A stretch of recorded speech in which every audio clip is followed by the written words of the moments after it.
See, everything that's physical in the universe is cyclical in nature. Our faculties as sense perception is only good for survival, not for exploring the nature of the existence. If you do not create this distance, you don't have a life of your own, you're just an extension of something. Welcome to Commune. We are on a mission to inspire, heal, and bring the world closer together.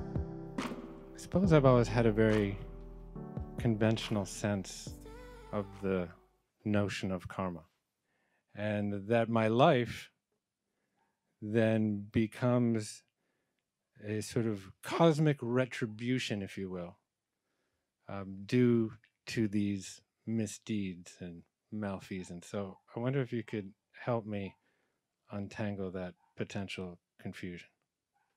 This whole talk about retribution, reward and punishment is coming from a certain dogma of belief. Is it okay? I can say anything? Because the problem with me is, once I start chewing on truth, I'm completely unaware who is around me. I'm not socially sensitive that way. Is that okay? Hello? It never so happened that ever a hand from the sky came down and punched you in the face. Nor did it ever so happen that when you were just about to do something silly and fall off this branch, a hand came from the sky and held you back. Both these things have not happened, though people have always been hoping such a thing will happen. Of course, you want your enemy to be punched and you to be held, but such things have not happened. Well, we can believe. What belief essentially means is, we neither have the courage nor the commitment to seek what is true. So we believe whatever is socially convenient. If you are in a certain society, you believe something and you think that is absolute. If you go to another society, they will laugh at your beliefs, but they have something else funny. So everybody has their set of beliefs. Belief essentially means that you're not interested in truth. That means you're willing to make up something that you do not know.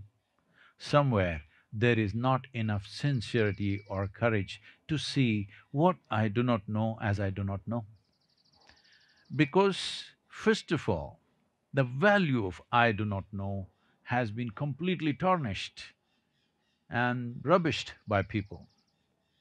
I do not know is the greatest possibility in your life.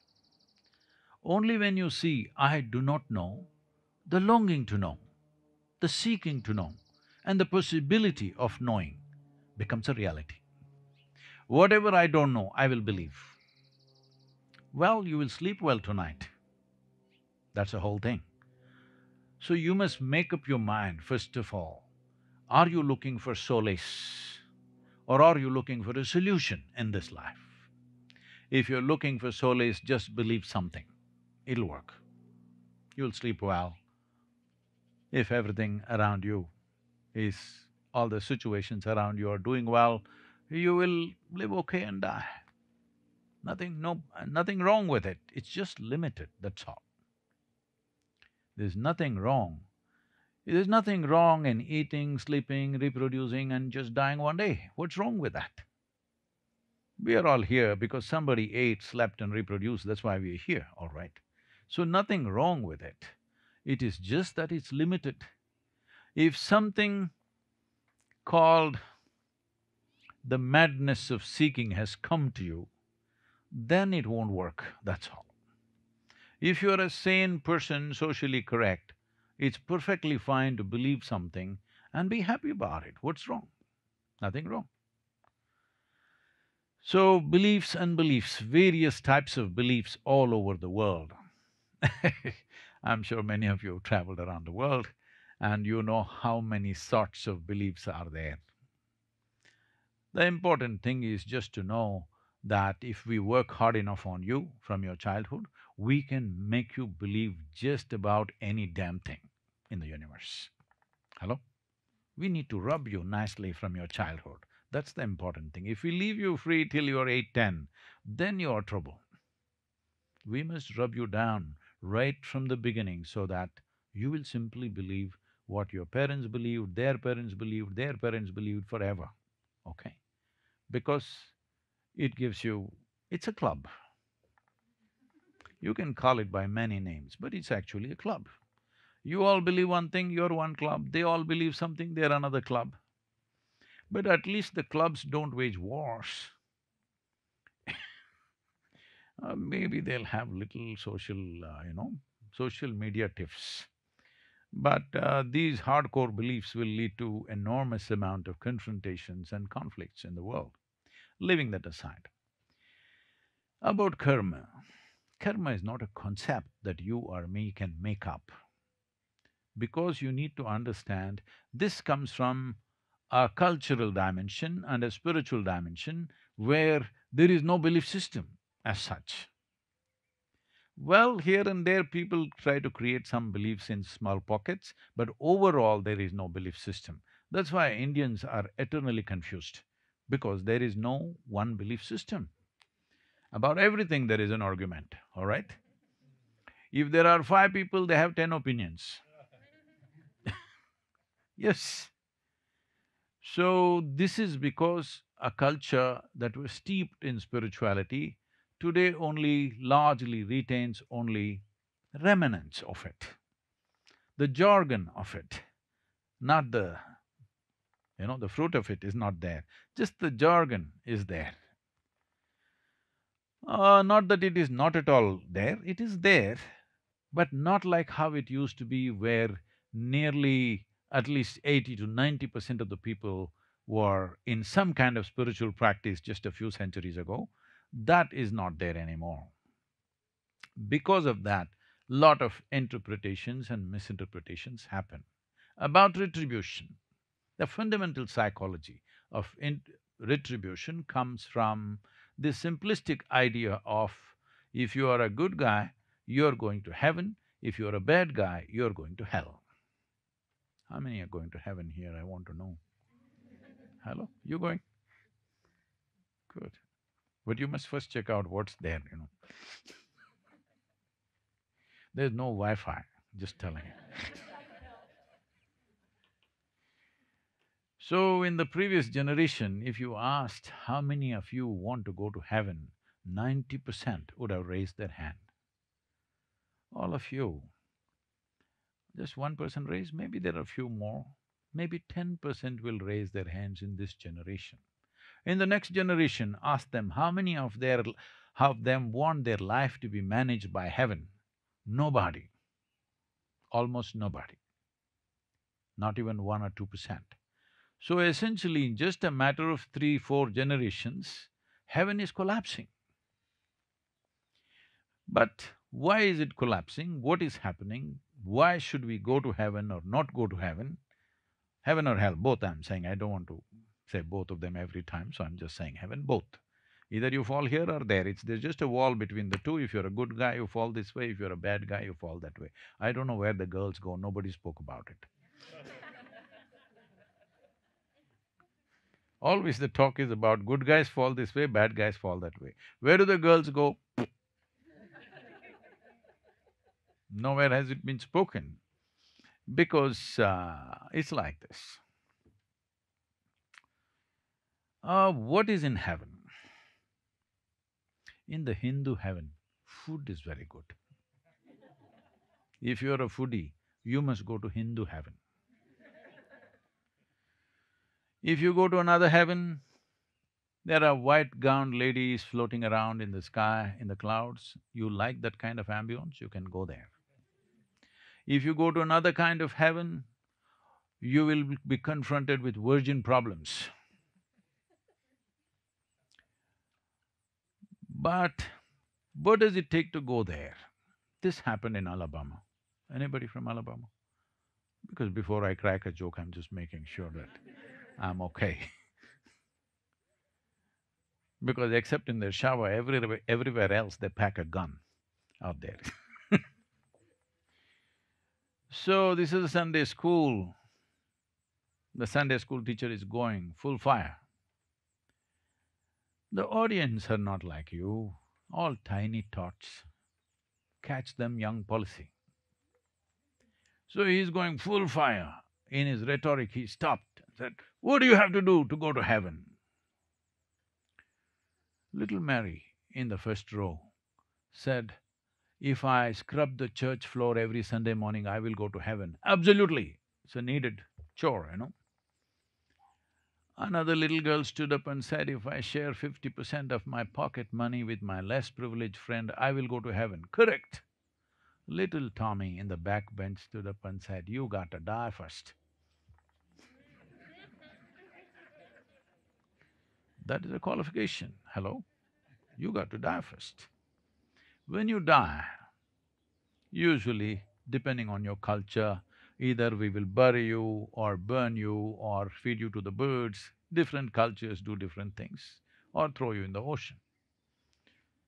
Essentially, you put your body back to this planet because this body is a piece of planet, you slowly get it. If you've not done anything eco-friendly, at least putting the body back into the planet is a basic duty we must do one day. Hello? That you will do anyway, one way or the other. So you left your body here and went to heaven. Now what do you do with good food and virgins, I'm asking? You don't have a body. Hello? These are all problems that matter to you only when you have a body, isn't it? Hello? Hello, are we on talking terms? Yeah.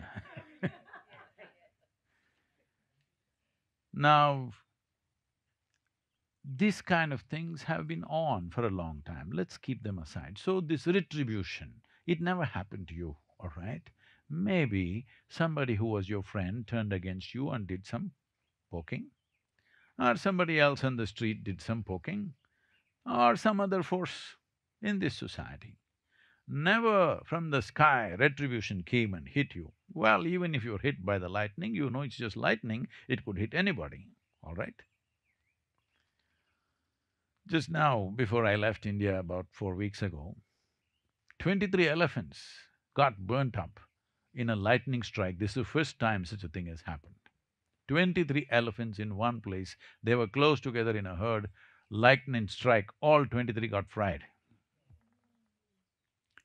So, is this elephantine retribution? No, these things are happening, all right? There is a lightning, there is a flood, there is a volcano, there is a road accident. These are happening because these are all forces in the nature. In many ways, it's happening. It is just that because we have no explanation for that, we just come up with a belief system. Because we don't have the courage to see that we don't know. What we do not know, I do not know, what's the problem? It is so straight of you, sincere of you, human of you to see I do not know, because if you see I do not know, genuinely understand, experience and realize that I do not know, your intelligence will be awake even if your body sleeps. Always on. The moment you say, "I know," your intelligence sleeps, even if you're awake. So this is a fundamental tool because the most important aspect of who you are right now as a human being compared to every other wonderful species which are around us, millions of them, there are a heap of creatures, all right, millions of them, millions of species. You're on top of that in terms of evolutionary process. But human beings are not feeling like top of the world simply because they don't have an active intelligence. They put it to sleep. They try to live with their memory or their imagination. Imaginations of heaven and hell, memories of past. What happened yesterday, what happened 10 years ago. What happened 10 years ago? People can still suffer. Hello? What may happen day after tomorrow, they already suffer. What happened 10 years ago does not exist right now, isn't it? Hello? If you're suffering, is that hallucination or is it existentially correct? You must answer me, hello? If you're suffering something that does not exist, what should we call you? Hello? No, there are no good words for that. I won't use them, bad words, but there are no good words to describe somebody who is suffering something which does not exist, essentially because they're misunderstanding their psychological process as existential. This has happened because they have taken their individuality too seriously. Anybody who thinks I'm really a fantastic guy, all you have to do is close your mouth and hold your nose for 2 minutes. And you know, you're not such an individual. Only because these two holes are functioning, you're alive. Just transaction in terms of breath, in terms of food, in terms of drink, transactions are happening on all levels. That's why you're on. So your individuality is a fake. What was not you yesterday is you today in this body. What is you today may not be you tomorrow, isn't it? So your idea of individuality is a completely your psychological imagination, your individuality. Because of this, karma comes in. Because in this vast cosmos where you do not know where it begins, where it ends, you, a small little individual, it terrifies you. You have to make up things. You have to make up things to survive here, because if you just look like this, you don't know where this begins, where it ends. In the middle of nowhere, this small little mud ball called Earth is spinning around and we are sitting here and look at us. Fear? Not knowing how to handle our fear, we make up something nice. Somebody's up there managing everything, don't worry, he's a good manager of things. And you're suffering, you must be a bad guy. You're having a good time? Oh, you must have done some great karma somewhere, all right? So this kind of thing has been going on, reward and punishment, because fear and guilt is the way to control people. Karma comes into play in your life when you understand life is not about control, life is about liberation. Any number of people coming to me and asking, Sadhguru, how to control my mind? I said, why the hell do you want to control your mind? Do you want to liberate your mind or control your mind? Oh yeah, I would like to liberate, but how to control? The problem is right now, they're having mental diarrhea. That's the problem. When you're having mental diarrhea, you think of control. No, your mind, your intelligence, your faculties, who you are must be liberated.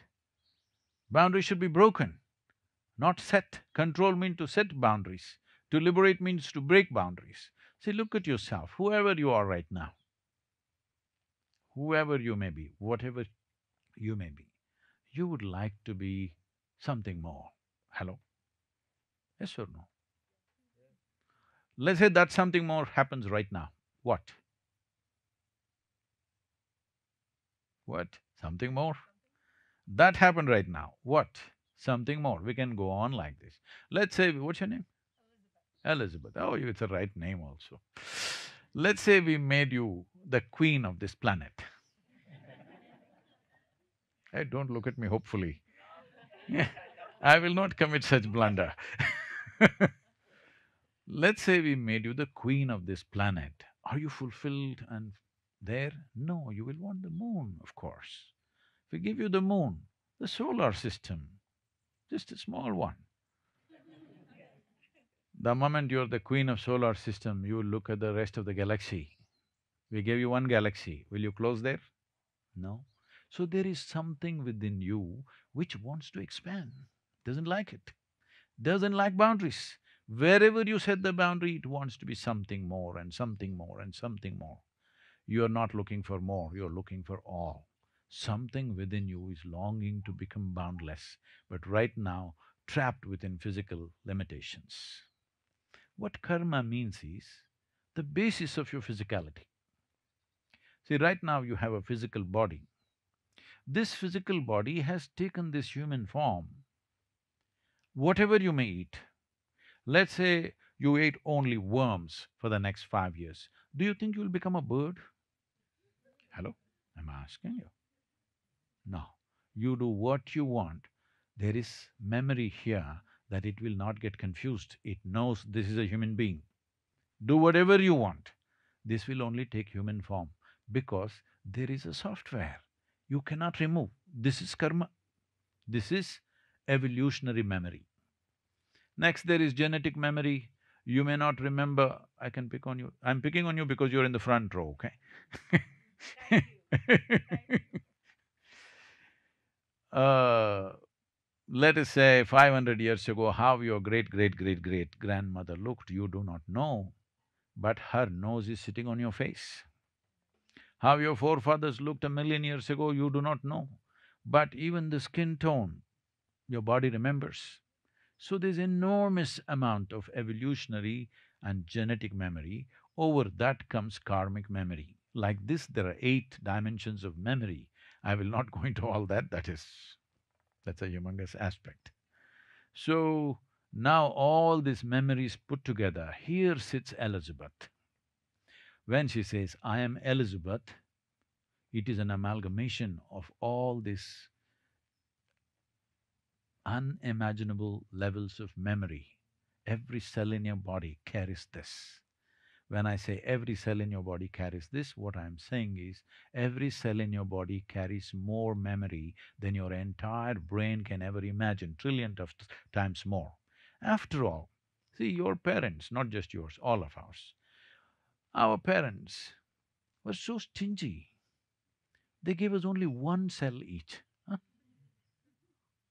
Virus coming at us in millions. Only one cell? See, that one cell remembered everything that it needs to remember, isn't it? They didn't have to give you 1 million cells to make you who you are, just one cell. Nothing has been forgotten. Everything was there in that one cell, isn't it? So in every cell, the volume of memory that you carry in one single cell is trillion times more than what you can imagine in your brain. So there is a whole body of memory, which is what we're calling as karma. Certain aspects of memory are articulate, certain aspects are inarticulate, some are conscious, some are subconscious and unconscious, like this variety of memories. Without these memories, you don't exist. You cannot have a form. There is a form to you only because of memory. If there is no memory, there is no physical form. So all this together is called karma. So does karma, it is not a concept that you believe or disbelieve, it is always working here as you sit here. Since you were born, what you were exposed to, what you were not exposed to, pleasant things that happened, unpleasant things that happened, every thought, every emotion, every action that you performed, all that together, the residual memory of all that is you right now, isn't it, as a person? Now, this memory is not bad or good, it's just there. Only because human beings have such a vivid sense of memory, there is a possibility of our life becoming rich. Suppose what happened day before yesterday you forgot, and only yesterday's memory is there in your head right now. If this happens to your body, you will disintegrate. But let us say even in your mind, only what happened yesterday is in your mind. You have a very insignificant life, isn't it? Because from your childhood, every little thing, important, not important, good ones, bad ones, good, bad, ugly, every kind, is there in your head. With all this, there is a richness of experience to you. So karma is neither good nor bad. It is a platform upon which you sit. If you stand on this platform and do your act today, no problem, your act will be rich. But if this platform becomes like quicksand and you start sinking into it, or you put glue on it, and once you put your foot there, you can't move anymore. This has happened to people. Their memories have made them into statues. They can't move anywhere, they're just stuck. Maybe they got this position or this position, they're just stuck there. This is the way I can think, this is the way I can feel, this is the only way I can do it. I can only love this person, I cannot think of even looking at this person. Endlessly they are fixing themselves like this because they're allowing memory to seep into now. Memory means past. You cannot fix the past. You can only experience the present, but you can craft tomorrow the way you want. What is now is already here, you can only experience it. What is yesterday is not here, you cannot fix it. You can only pick and choose what you want. That is, if you have created a little distance between you and your entire memory bank, now you can pick and choose what you want. Otherwise, it seeps into your life everywhere. It won't let you live. It will make sure your present is like yesterday, your tomorrow is like yesterday, everything is like yesterday. It will not allow you to live a fresh life. You are not a fresh life in many ways, because without you knowing, your grandmother seeps into you. When you were 18, you thought, I will never be like my mother, I'm like this. But by the time you're 45, suddenly you walk like her, you sit like her, you talk like her. Have you seen this happening? No, I didn't say you're 45, okay?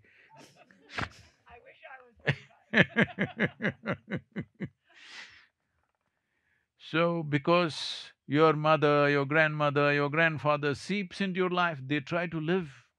Dead people are greedy. They want to live through the living. It's very important that you enjoy them, you remember them, you value them, you respect them, but they must be a little away. If you do not create this distance, you don't have a life of your own, you're just an extension of something. Well, you may be proud of that also, but I'm just sorry, because you're not a fresh life, because no new possibility will open up. Above all, you cannot move into the freedom space, you will just be ruled by memory. Memory is a fantastic thing, at the same time, memory is a boundary. See, now I've seen you, Elizabeth. If I see you tomorrow, hey, Elizabeth, why? Because you're in my memory. If you're not in my memory, I will look at you, who's she? Stranger, all right? So you must understand, memory is a boundary of your experience. Right now, these people are in my memory, oh, these are all my friends. These people are not in my memory, who are they, you know? So memory is a great possibility, at the same time, it's a prison of its own. You're living within the sphere of your memory is simply because people want to live with the familiar always. This means what's in their memory or what's in their karma. What this means is, you are building a wall of self-preservation. The walls of self-preservation, after some time, are the walls of self-imprisonment. You cannot help it. If you build a wall around you, because there was an enemy outside, let's say, you built a wall around you. Now, it's not only that enemy cannot come in, even after he's gone, you cannot get out, isn't it? So this is karma, that your karma is a possibility, at the same time it's a limitation. So it's not about getting rid of it, it is not about labeling it good or bad. I'm particularly stressing on this because everything in this part of the world is labeled as good or bad, everything is either good or bad. I'm seeing even on international news channels, people are using words like good guys and bad guys. The bad guys are always on the other side, of course. That means essentially I'm good, you're bad, that's all. The fundamental principle is that, all right? Whatever I do is good, whatever you do must be bad. Well, what this leads to, you know, but karma means it is the most dynamic way to exist. That is, you understand who you are right now, whether you know all the detail of it or not, but you're acknowledging who I am right now is entirely my making. Who I will be tomorrow now comes into my hands. When we say karma, it does not mean everything in the world will happen your way. My life is my karma means my life is my making. Does it mean to say everything in the world will happen my way? World happening your way or not is not important. This one person must happen your way.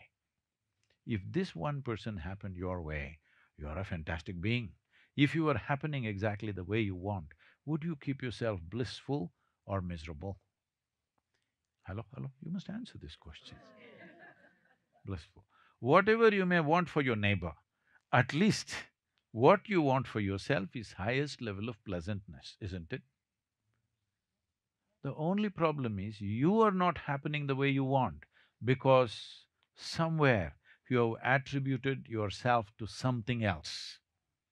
That I'm like this because my father. Well, we can't change the guy now. That was done long time ago. Now if I say I'm like this because my father was not all right, well, you're a lost case, aren't you? You're a lost case because who you are right now, this is your karma. If you see this moment's karma will be 100% in your hands. Past karma, you cannot change. What you did yesterday, can you change? You cannot change.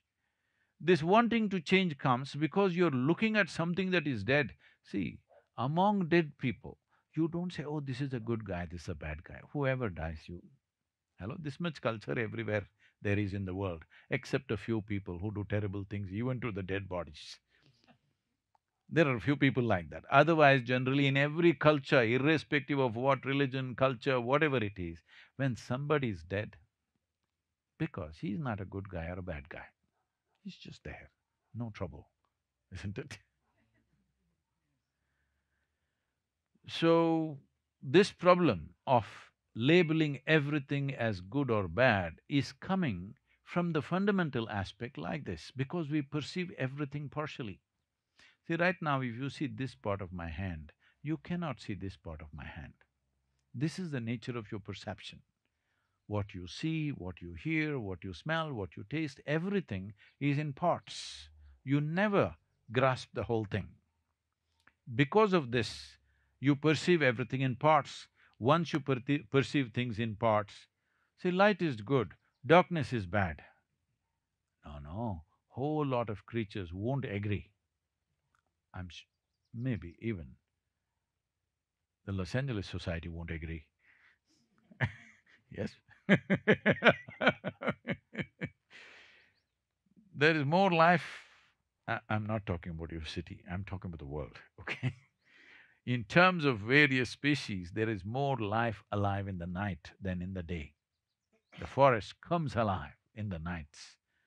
So you sit with let's say you sit with an owl and start an argument. Which is light, which is darkness? You and the owl, where do you think it'll get? Hello? Endless argument. Who is right, I'm asking? You or the owl? Hello? Both right. See, if you're saying both right, this means either you're in the diplomatic corps or you have a successful marriage. You learn to say both, both to everything. See, one can be right or the other can be right, or both can be wrong. Both can't be right, isn't it? Which is light, which is darkness? How can both be right? But in marriage it happens. You have to say both, otherwise you're fired. So, this is something we need to understand, that our faculties as sense perception is only good for survival, not for exploring the nature of the existence. It is nice, you can see, hear, smell, taste, this is good for survival process. If you see clearly, you will survive better. If you hear clearly, you will survive better. But this will not open up the doors of existence for you to know, because there is no knowing. I'm saying something as stark as like light and darkness, you cannot decide. There is no experiential dimension to it to clearly tell you which is which, isn't it? Because a whole lot of people, whole lot of creatures think night is light, day is darkness.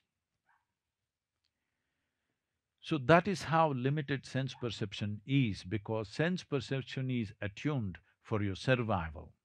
In you, The survival is tuned one way, in the owl it's another way, in all other creatures it's different ways. The way you see things, other creatures are not seeing things that way. That doesn't mean they are wrong and you're right. It's just that nobody is seeing the full picture. With this, we are making conclusions not only about creation, also about the creator. This is like, let's say we gave you a million-piece jigsaw. You found four pieces. You put it together and say, wow, this is a crow. But it's a million-piece jigsaw. So if you want to perceive this, you need to transcend sense perception. If you transcend sense perception, you have no problem with karma. Karma has no impact on you. It doesn't matter what kind of karma you have, it has no impact on you. If you are limited to your sense perception, karma plays its role because the very way you see something, it influences that. Because eye is not a simple camera, it is depending upon the memory bank within the brain for it to see people in a certain way. Just based on the shape of the nose or color of the skin or something else like that, thousand things happen in people's minds, isn't it? Hello? All the time. So this is because they genuinely feel that way. See, they're not pretending, they genuinely feel that way. This is why it's extremely important that we handle this karma properly, because if you really want to solve all the discriminatory process on the planet, the most important thing is to understand how are you coming to this? On what basis is somebody beautiful, somebody ugly? On what basis is somebody good, somebody bad? If you look at this, you will see it is your karma. That is the way your karma is. Unless you rise above that, you cannot help making judgments, this is good, this is bad, this is okay, that's ugly, that's beautiful. Like this, it goes on making without your permission, isn't it? It's not asking your permission, it just makes it automatic, because the karma is there if you do not distance yourself from that. So this retribution, this idea of retribution is coming from this fundamental, uh, I was about to say an ugly word, which goes very well in India, but I don't want to use that word here for you So, what this retribution comes from this idea that, the parents and the teachers, in their own image, they created God. If you do something, they'll rap you on your knuckles, otherwise they'll smack you in the face, otherwise they'll reward you with something, chocolate cake. The same thing expanded becomes hell and heaven. This is a very simplistic idea selling for a long time. And every time I'm seeing these days especially, I thought it was past, but once again the younger people are doing this. Everything, something good happens, bad happens, they look up. They're looking up for help. See, you're on a round planet. Hello? Is the planet round or flat? What do you think in California? Is it round or flat? So, you're sitting on a round planet and the damn thing is spinning all the time. And if you look up, you're obviously looking up in the wrong direction. Hello? Yes or no? Do you know what is up in this cosmos? Hello? Is it marked somewhere, this side up, this side down? No, you cannot even figure which is up and which is down. Go and ask people in Australia, which is up, they'll say like this.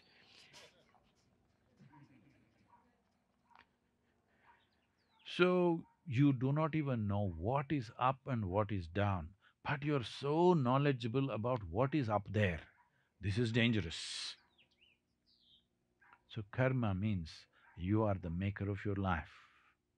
It doesn't mean that you created the planet, okay? It doesn't mean you created the cosmos. No, no, no. The maker of your life. Do not talk about things which are not in your experience. If you talk about something which is not in your experience, if we put it very bluntly, we have to just say you're bloody lying. Hello? Just look at the society, look at the scriptures, look at the religions, look at the philosophies, sincerely, just as a simple human being, look at it. How much lie, how much truth? Enormous amount of lies passing on from generation to generation, generation to generation. If you stop this, then you will come to terms with your karma and you can become the maker of your life. If you know, I may think I'm a yogi from southern India, okay, mystic from southern India, not an easy thing. So if I walk off this thing, well, I will crash on my head. Or you think I'll walk away in the air? What do you think? Hey, come on, have some trust. This happened. A Jewish rabbi went to Israel. He was very excited. First time from America, he went to Israel and he went to Lake Galilee. So he asked the boatman, I want to take a ride. Take me across the lake and bring me back. How much? The guy said, $500. I said, what? For a half an hour boat ride, $500? It shouldn't cost more than 50. He said, $500, are you not getting it? Because this is not just a lake, this is a sacred place. Do you know, on this lake, Jesus himself walked upon the water. Then the rabbi looked at the boatman and said, well, I can imagine, at this price, anybody would walk.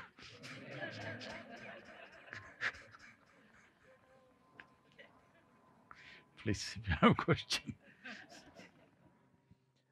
Hi, Sadhguru. My name is Majid. I have a personal question.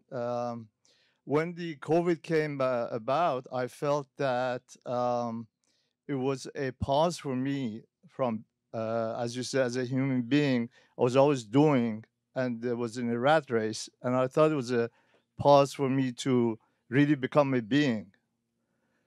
And then I see the moment that there's an opening, I go back to that same rat race. Do you have any tool that I can use to really stay with the being rather than the doing? See, a being does not mean that you don't have to do, or if you do, your being is not going to get corrupted. Because I'm in action, this doesn't mean my action will corrupt me. The problem is, the residual impact of the action is staying with me. This is what we are referring to as karma. Every action, when I say every action, as you sit here, your body is doing its things, your mind is doing its things, your emotions are doing their things, your energies are doing its own thing. This is true whether you're in wakefulness or in sleep, all the time. But let us take wakefulness. Let's say from the moment you woke up today morning to this moment, how much of these four dimensions of activity did you perform consciously? If you look at it, for almost everybody in the world, it's way below 1%. If you want to understand what is the consequence of such a life, I won't give you a car because that'll be dangerous to other people. We will give you a bicycle. 10 minutes you will ride this bicycle, but out of this 9 minutes you'll keep your eyes closed. You know where… we know where to pick you up, all right? In this mountain, the next bend we know, you're gone. Yes or no? Yes. If you're very good, maybe the next one. So right now, when you live accidentally, anxiety is normal. Because people are so anxious, they think their activity is a problem. In every activity, they're anxious, what will happen, what will happen? Because of this, they think activity is a problem. No, activity is not the problem, your anxiety is the problem. Anxiety has come because you're living accidentally. If you live consciously, why would you be anxious? If you live consciously, your thought and emotion would happen the way you want it. If it happened the way you want, will you create anxiety? No. Because all the wonderful things that a human being can be has been exported to heaven. If you say joy, people say divine joy. If you say peace, people say divine peace. If you say love, people say God loves you. These are all human qualities. If you are willing, you can be joyful, you can be peaceful, you can be blissful, you can be loving. Hello? Even your dog is capable of doing it, isn't it so? You don't have to go that far. Our center is in Tennessee. Tennessee, you know Tennessee? Yes. It's a very beautiful place. And it's a large center, it's the largest meditation facility in the Western Hemisphere, really. Still we have not advertised because we're still doing many things and it's always full, so we have not put it out in the country. So I was new in Tennessee. It's a small little village, like a small town called McMinnville. So I'm walking through this town and I'm new there and I'm smiling and saying hello to people. Some people very friendly and saying hello. Some people look through me like that because I'm just on the edge. Anybody a shade darker than this cannot be there in that town. I'm just on the edge, you know. So they're looking at me like that. Then one huge man, this wide and over 6 feet tall, comes and stands close to me, just a few inches away. I have to look at him like this. He looks down at me and says, "God loves us." I said, "The way you are, only God can love you." Before it went through years and all those complicated wires and got there, I was gone.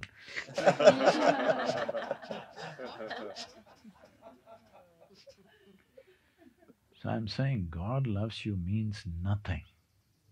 Nobody around you can help loving you. That's a great way to be. Hello? Make yourself in such a way, everything. A plant should love you, an animal should love you, human beings can't help it. If you make yourself like that, you're a worthy life. God loves you, He has to love the mistakes He has made.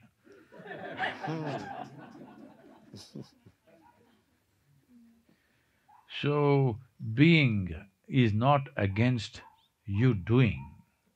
It is just that life happens this way. Being, doing and then having. But right now you've created a whole society where it's always about having. What is it? It's called… I'm sorry… what is it? It's American dream. Most destructive idea because they're telling me if all the 7.6 billion people on the planet should have what an average American citizen has, we need 4.5 planets. But we know we have only half. We have only half a planet, half has been scraped out, all right? So, it is a bad dream, but it's come true for a whole lot of people. So, first thing is having, I want that. What to do? Do something. Do whatever the hell, but get those things. So, first having, then doing. Because you do this, you become something. This is completely against the natural order of life. So, most successful people have the most miserable faces on the planet. Please look at this.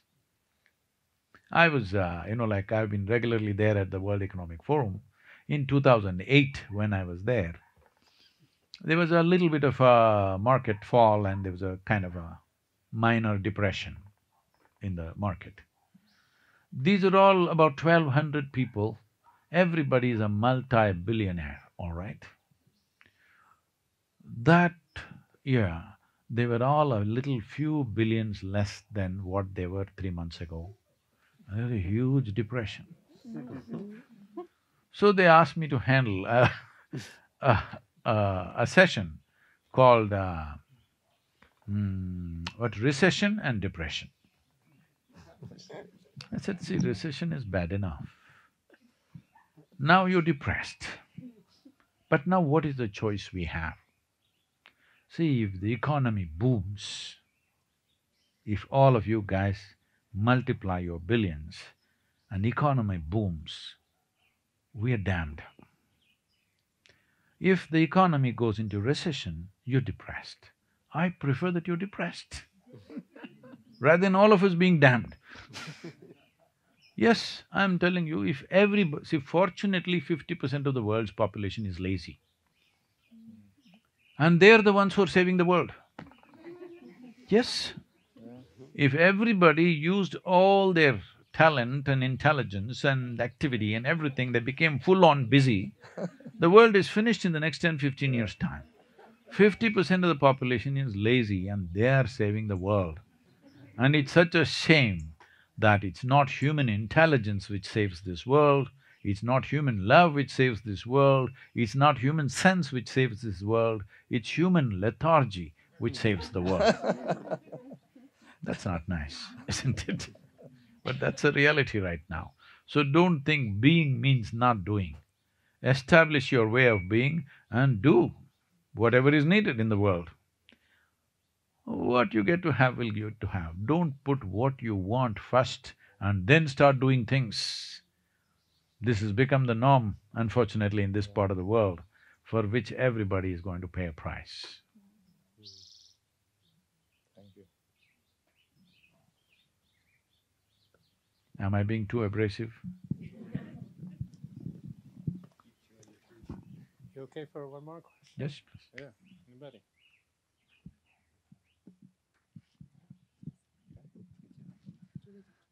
Hello. Very wise words. Really enjoying the session.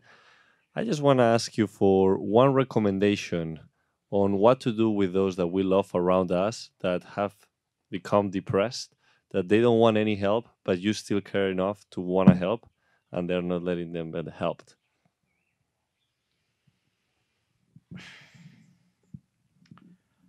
See, mental health is…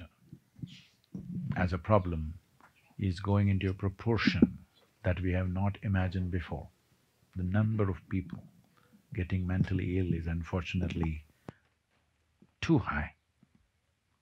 That many people have no business to be ill, but unfortunately it's happened. And it's getting younger and younger. When we were growing up, well, 12, 15-year-olds, can they ever get depressed? Simply no. Nobody can suppress us.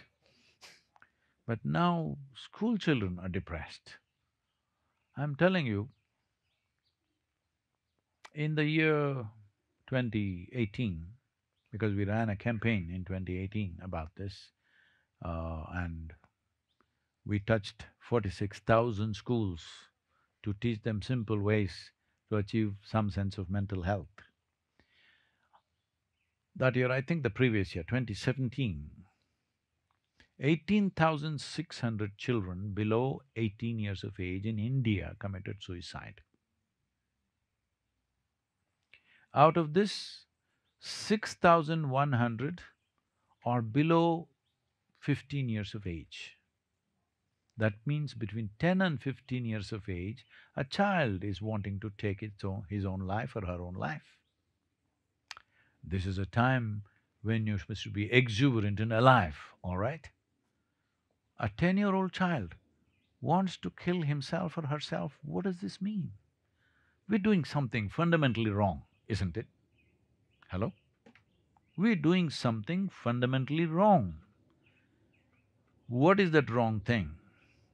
I'm sorry, I'll come to your thing, but we need to understand this problem is not individual, it's becoming like a pandemic.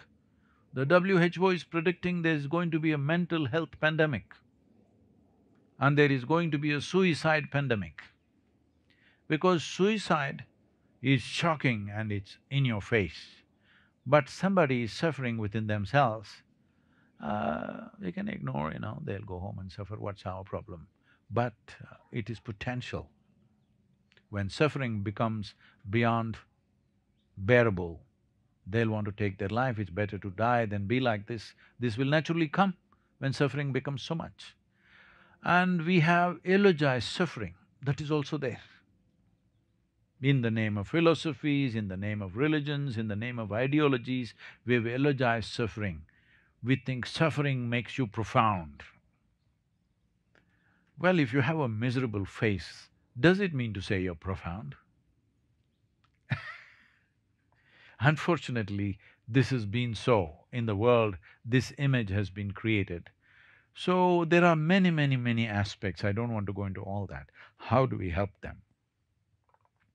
See, one thing is, once somebody is depressed or in some kind of mental state, I don't want to give it a name, depression, manic depression, these are more and more labels to people, it's not necessary. They are not feeling healthy and happy, that's all. Essentially, there is a natural urge within you to have pleasantness of body, pleasantness of mind, pleasantness of emotion, and pleasantness of life, and pleasantness of atmosphere around us, isn't it so? Is there a natural longing in every life? If your body becomes pleasant, we call this health. If it becomes very pleasant, we call it pleasure. If your mind becomes pleasant, we call this peace. If it becomes very pleasant, we call it joy. If your emotions become pleasant, we call this love. If it becomes very pleasant, we call this compassion. If your very life energies become pleasant, we call this bliss. If it becomes very pleasant, we call it ecstasy. If your surroundings become pleasant, we call it success. Only to create pleasantness of surrounding, you need the cooperation of all these people right now. If you want to keep this atmosphere pleasant, we need the cooperation of all these people. Any one of them can freak right now. Please don't think that's an instruction. But for pleasantness of body, pleasantness of mind, pleasantness of emotion and pleasantness of energy, it is 100% my business, isn't it? This is why karma is very important. The way I experience my life is 100% my business. What happens around me is not 100% anybody's. Everybody has a piece in it, isn't it? Maybe you can push for a bigger piece, but nobody has 100% control over the external situation. But what happens here is 100% my situation, isn't it? This has not been inculcated in children. Right from young age, we are telling them, if you don't have this, oh, you have failed your exam and you're happy? How can you be? Hello? You know, can I say something about myself? Because there are no children I can say, no school-going children at least. When I went to school, all these monthly tests were there. I was very consistent, I always got 6 zeros. Because I never wrote anything, not a word. If they insisted, I wrote my name. Otherwise, I just gave it. And then, I don't know how it comes in United States. In India, for some reason, these stupid report cards are always yellow cards. They're not sealed, just folded like this. So every month this report card comes and within the classroom, some people are strutting around because they are first, second, third, something. Some people are sitting and crying, they're afraid to go home because they didn't get whatever number they wanted. I just took it and gave it to my father. And my father always blew. I thought my teacher is writing some nasty love letter to my dad. And every time he sees this yellow card, he just blows. I never once opened and saw, because I thought this is a transaction between my teacher and him, why should I look into it, you know? Once, but always I passed, I never got retained. The final exam came, I just wrote enough to go to the next class because I don't want to be left in the old one, I want to go. So when I passed like this, I got 33rd rank. My father asked, how many students in your class? I said, 33. So you got 33rd rank? I said, yeah, isn't that the highest number? No, no, you must be number one. What number one means, this ugly thing, is that you want to sit on top of all these people.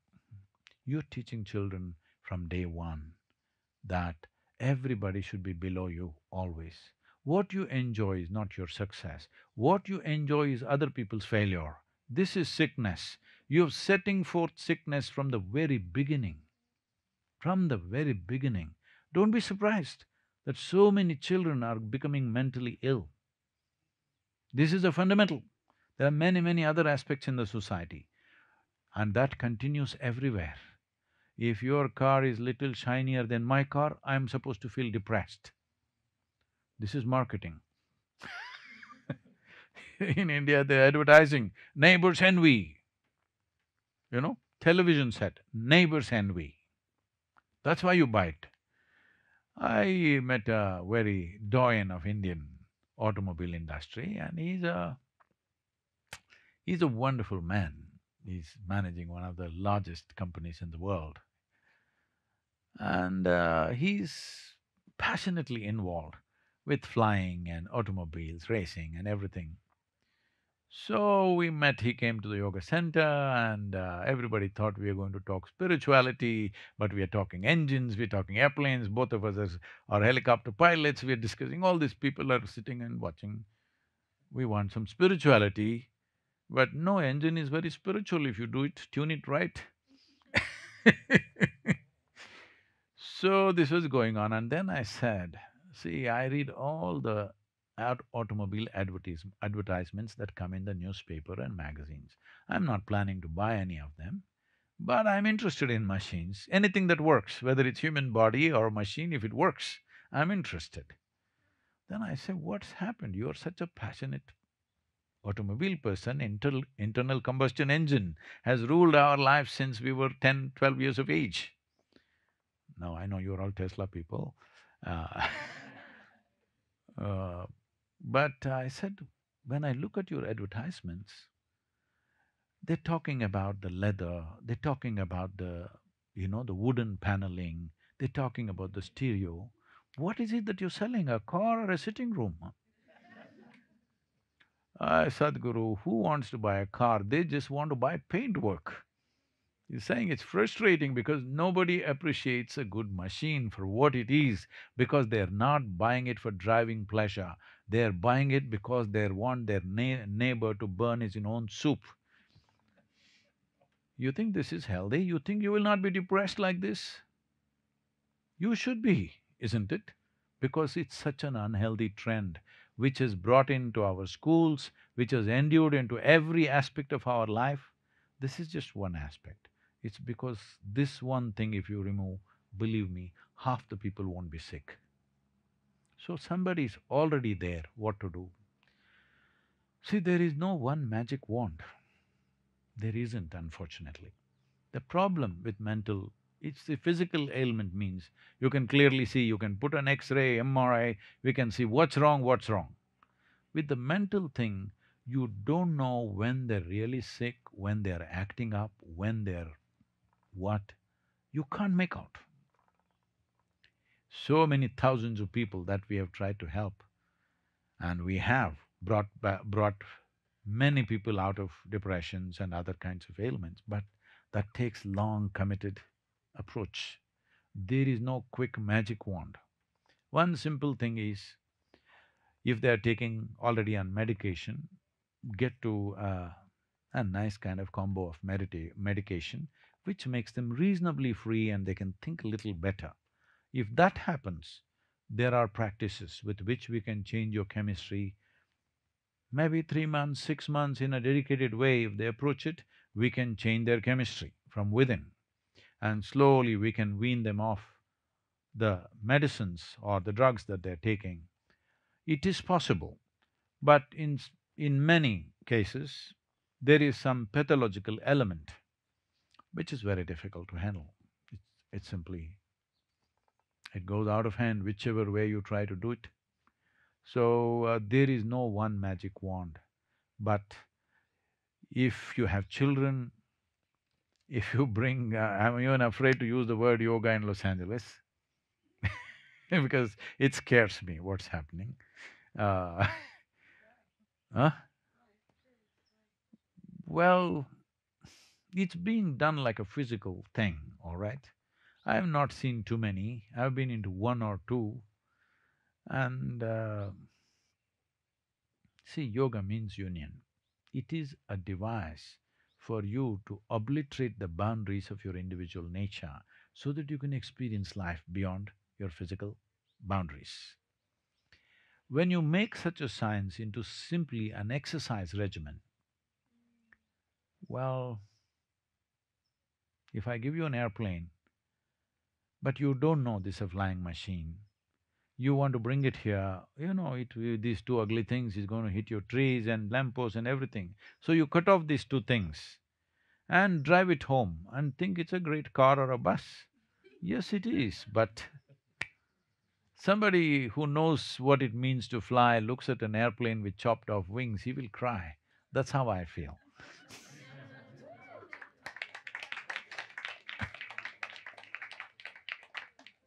So there are yogic systems, I'm not talking yogic asanas, there are yogic systems with which you can change your very chemistry, but this needs a disciplined approach, it's not a magic wand, you have to work.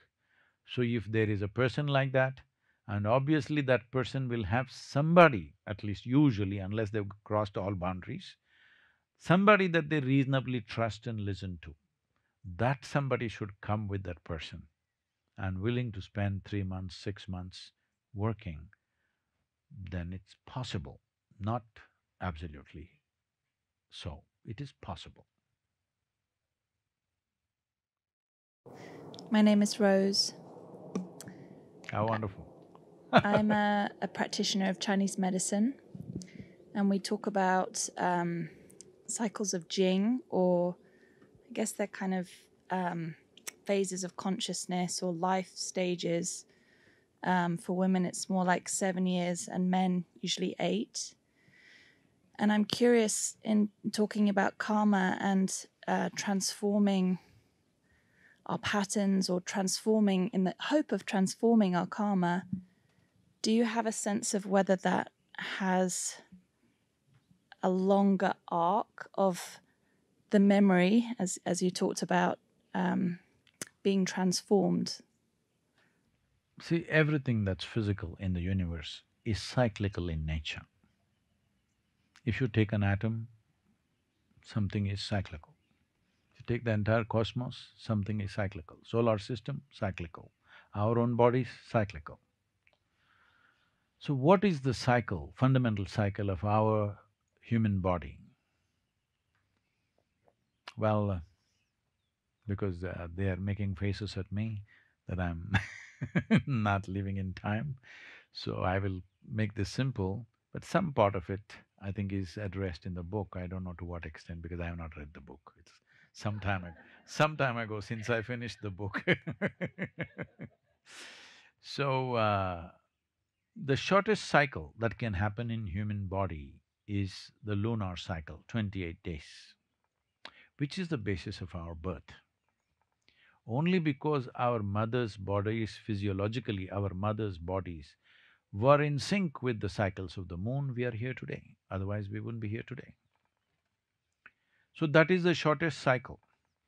But in terms of karma, in terms of psychological processes, in terms of emotional aspects, cycles can be made bigger, even the physiological cycle can be stretched. If apart from the reproductive cycle, which is 28 days, the rest of it, you must move towards the solar cycle, which is 4,356 days, which is nearly 12 years. That is the best cycle that you can hit. If you hit a solar cycle in your life, then you will see the external situations have no impact on you. Everything you do is completely from within you. This is something you need to achieve. There is a little bit of work to do. There is something called as Surya Kriya. If you do this Kriya, slowly you're working towards pushing yourself into larger cycle. See, if the circle is very big, it feels almost like you're going straight, isn't it? Circle is small, then your head will spin because… So if your karmic cycle gets into lunar cycle, well, you'll be gone. You'll be gone. That's why lunar and luni is connected, you know? Yes, it is. If you get into the lunar cycle, physiologically, reproductive aspect of a woman is in the lunar cycle, that's not the point. But if your karmic cycle gets into lunar spin, well, you cross limits. Let's say it went into 3-month cycle, still you're psychologically very disturbed. 6 months, still imbalanced. You know somebody who is off and on, depressed and going here, there, but otherwise quite efficient and doing well, maybe 3-year cycle. 6-year cycle, pretty well balanced, once in a way they freak, little provocation they will freak. As it goes further away, the atmosphere around you or the surroundings have less and less impact on you. You're not provocable. That means you become more and more of a complete life. That is when you know what it means to be. Right now, everything is in reaction. It is not a conscious response. This reaction mode is simply because the survival instinct. The survival instinct is so dominant simply because your identification with the body is so heavy right now. And body is the front end. When body is the front end, survival instinct is the most dominant instinct within you. When that is on, you can only be reaction, you cannot be conscious response to anything. So getting into the solar cycle from the lunar cycle essentially is the journey in yoga. As you know, it is called Hatha Yoga. Hatha Yoga means sun and moon yoga. Ha and Tha are sun and moon. So it's a journey from moon to sun. That is, you make your cycle larger and larger. As you become larger, then you see there is a relaxation in the system. The body is at ease. Here we can't do it. In India means we do a Cobra Test for you. That is like a wild cobra, if you just pick it up, it should just come in your hands. If it notices a little bit of any agitation in you, it will go for you. If your chemistry is completely balanced, you can pick up a cobra like this, it'll simply come in your hands. You will see there are many images and videos where I'm handling a king cobra.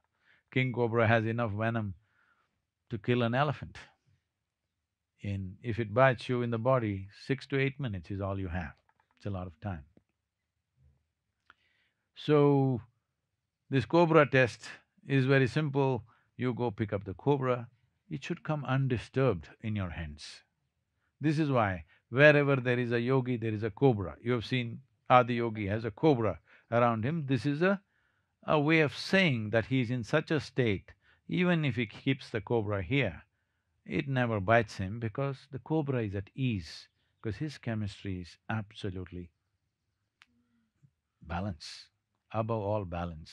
Whatever talents you have, whatever intelligence you have, whatever capabilities you have, all of them will work for you only if there is a fundamental sense of balance. Above all balance, if there is no balance, your intelligence is a curse. It works against you. Right now, human beings are only suffering their intelligence. Hello? If you had half the brain that you have, you would be very peaceful. Hello? It is the cerebral activity that you're not able to handle. Lot of people think they would be better off being an earthworm. Of course, it's true. The problem is evolution, that you have been brought to a place where there is immense possibilities. Unharnessed possibilities are serious problems. Right now, that is the human state. So, whatever system, wherever it comes from, essentially you're trying to move into a larger cycle, which is definitely a good thing. Hey, thanks for watching. If you liked this interview from the Commune podcast, then I think you'll love this video right here. What is real? How do we know it's real? How does that help us fulfill our dreams, desires, intentions, whatever word you want to use.